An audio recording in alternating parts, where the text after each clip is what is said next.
one.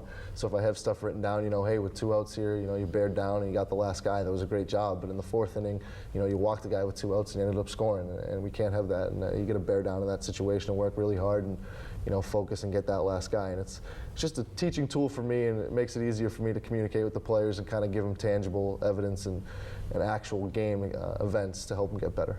Well, baseball, it's a team game, but it's a very individualized sport. It's the pitcher against the batter, it's the batted ball against the defense.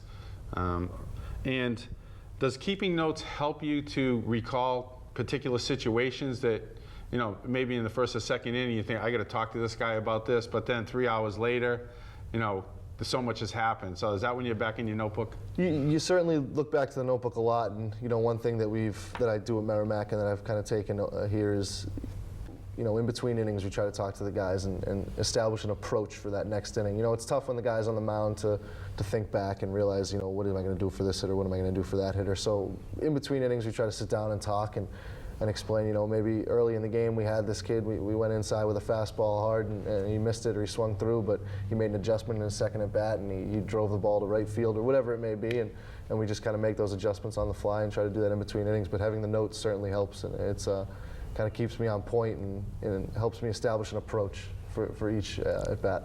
So Nick, what's your take on, I know you talk about trying to help the pitchers and the pitch counts, what about pitching position players? I know Sunday against the British national team we had Vin Teixeira start the game, and now about a week prior we went up at Old Orchard and we were kind of showing up pitching depth, and Vin was there kind of in your ear saying, let me pitch, coach, let me pitch, and he didn't really get out there, but when he pitched Sunday he looked good. Struck out the batter on 3 straight pitches and he ends up striking out 4 in just a couple of innings of work. Do you think maybe he might be an option in the future, or any other position players? Vin certainly did a great job, and he stepped up big for us, and that was huge, and I certainly appreciate what he did for us against Great Britain. I think part of the thing is that, like I said, the #1 goal here is to make the players better and make sure we don't hurt them. And I think, if guys have a big layoff from pitching, it's tough to just throw them back out there, right into the fire.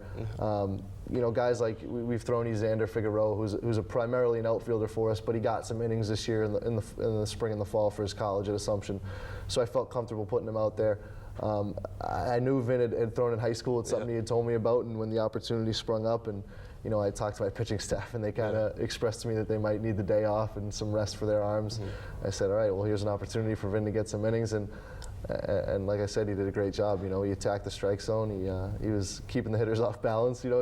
There's some things that I think he was knocking the rust off a little bit with, and I'm sure if there were some better hitters, maybe it would have been a little bit different. Yeah. But at the same time, he really did do a great job. And I think he gave up 1 hit through 3 innings. Yeah, he looked great. Yeah, and like I said, he was all around the strike zone. And for a kid to not have thrown in so long and to come in and do that shows, what type of competitor Vin is, and how mentally tough of a baseball player he really is. And in the future, I hope we don't have to use him. I hope we have enough depth in the pitching staff that we can get away without using him. But I think he's certainly shown that he has, some different talents on the field, and he's got more than one tool, and he's capable of helping some teams out in a lot of different ways. And I think we saw that from a lot of other guys too that came on and stepped up and weren't necessarily pitchers, may have thrown in high school a little bit, but stepped up for us. Had pitchers playing in the infield, infielders playing in the outfield. Right. Infielders catching, pitching. So it was an interesting game, but it was fun for everybody. I think part of it too is, you get into the grind of a season, and I've been doing this for a little while now, and you throw 24 games in a row together, and you get to kind of just take that step back, take a deep breath, and kind of have a little bit of fun while you're playing. And I think it was a good opportunity for guys to just kind of go back to their, when they were 8, 9 years old, playing the field, and going back to the grassroots of baseball, and what helped them fall in love with the game to begin with, and just kind of get everybody back on board, and just remember that we're still, as tough as the grind is and as tired as we all are, it's still baseball, and we're still here, having fun playing a game, and that's the best part. Talking about going back to the pure youth, we were talking earlier before the show, Little League, sometimes it's basically the middle players that are important players. The catcher, the pitcher, the shortstop, the center fielder, pretty much they're interchangeable during the course of the game. You take your pitcher out, move the short, bring your shortstop in to pitch, send him out to center field, bring him in. I used to hate to see him swap pitches and catches because those kids are just throwing way too much. But one player that really probably had the most fun, Shane Keddy. He started out catching. Next thing you know, he's playing second base. Then he's playing shortstop. I think he finished the game on the mound. The only thing he didn't do was sell popcorn. Yeah. You know, and he was dirty head to toe, and he showed it. But I think he had a great time. I've had an opportunity to actually coach against Shane for a couple years now. He's in the same conference as Merrimack at Assumption, and Shane's a great player, and he has a lot of tools, and I think he has enough, you know, probably to get to that next level. He works his butt off, works his tail off, and he's a great guy, and he's a great locker room guy. But I think the big thing with him is he's able to do so much. You know, he came up to us early in the season and said, you know, I think I have an opportunity to play at the next level at catcher or third base. Can that be something I work in? And again, you know, that Great Britain game was an opportunity for us to get some guys in some different positions, and I thought he did a great job. And again, for a kid to not have caught in a few years and to just step back there and do what he did, and he actually batted from the left side too, and he got a hit. So for the first time, I think, ever in his life, he just went to the left side and slapped a single to right field. So he's batting 1,000 from the left side. But I mean, in all seriousness, that really shows what type of player he is. And you know, for him to out of nowhere just get a hit from the left side of the plate and catch and play second and pitch and do everything. And if it wasn't an exhibition game and you saw him getting into the batter's box on the left side, would you have called timeout and say, "What are you doing, Shane?" I think, or Mike might have, the manager might have. I think so. I think Shane's a smart enough guy to realize, you know, when the time and the place is to do stuff like that. And you know, I know Ross alluded to it when you guys first started the show. It really is about these guys trying to get to the next level, and if he can do anything to show these scouts, you know, hey, you know, it might not be as good from the left side, but my swing looks okay, and I can hit the ball from the left side, and I can work on that and potentially be a switch hitter. That's a huge advantage for a kid like Shane. Absolutely, absolutely. Let's change gears a little bit here. We were joking earlier. Superstitions. Yeah. Everybody has them, whether they're, you know, refusing to step on the foul lines. Derek talked about walking around the mound every time he got an out.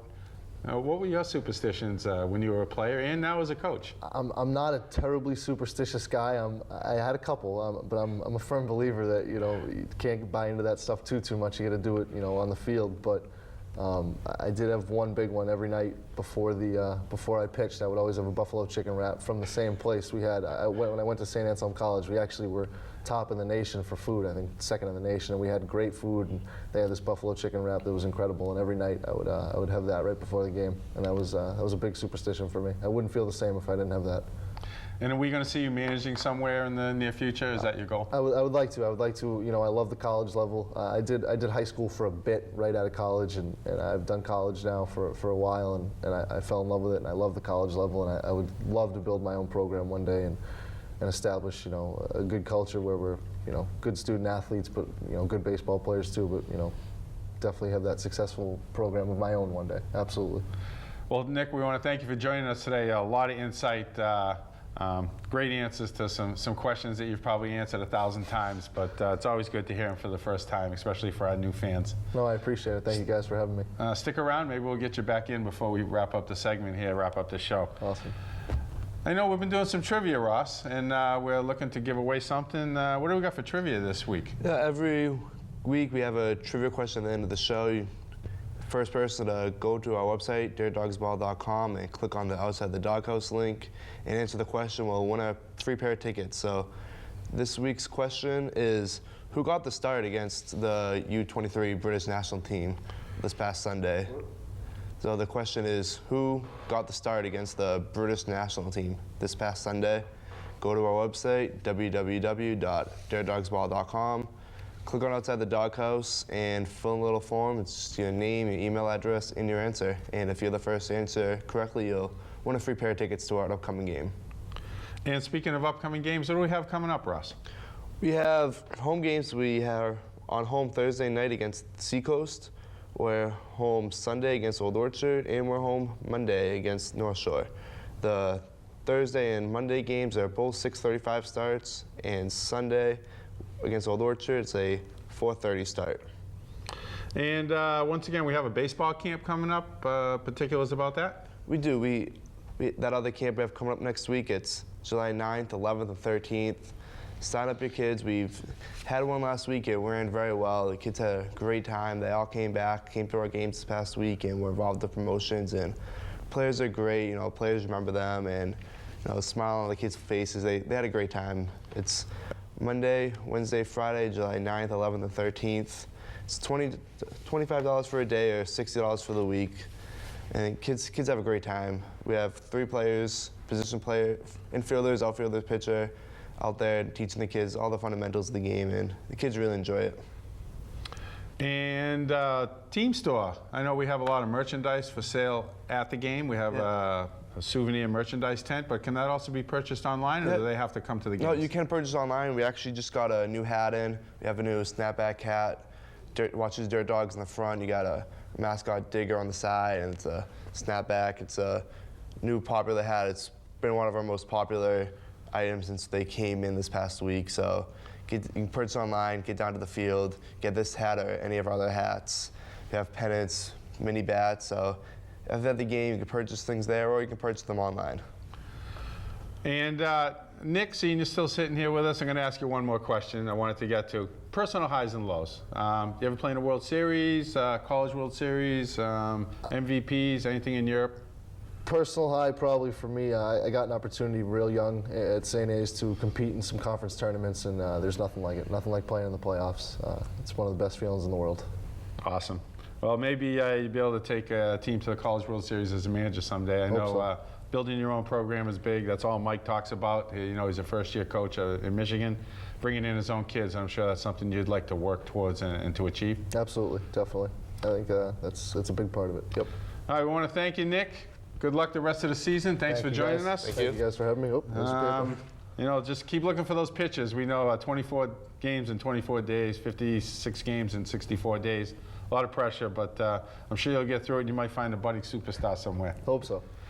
Well, I'm Bill Thomas, and this is my partner, Ross McNamara. I'm also the PA guy. If I sound familiar, that's because you hear me if you come to the games. Please join us at the games if you can, and join us on Outside the Doghouse.